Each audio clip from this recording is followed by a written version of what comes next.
Neurocentre Magendie est un centre de recherche INSERM et Université de Bordeaux qui a été créé en 2007. Aujourd'hui, nous comptons à peu près un peu moins de 200 personnes qui se répartissent en 11 équipes de recherche. Les thématiques que nous abordons dans cet institut concernent bien évidemment le système nerveux central et ses pathologies avec une emphase quand même assez importante sur le comportement et les pathologies du comportement. Alors à titre d'exemple, on peut citer l'addiction qui historiquement est donc une thématique qui a toujours été très représentée à Bordeaux.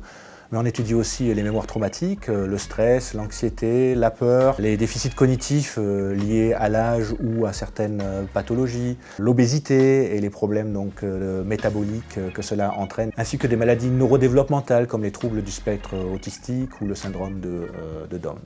La mise en place de plateaux techniques nous permet aujourd'hui donc de mettre à disposition de ces équipes des approches, des technologies et des équipements qu'ils ne pourraient pas finalement obtenir par eux-mêmes. Donc on peut parler par exemple de plateforme de génotypage que nous avons mis en place, une plateforme de transcriptome ou encore de microdissection laser qui sont bien sûr ouvertes non seulement au Neurocentre Magendie mais à toute la communauté des neurosciences. Au sein de cet institut, il est aussi important de noter que nous hébergeons une plateforme de type Equipex qui s'appelle Optopath et qui allie donc des techniques comportementales et des techniques d'optogénétique.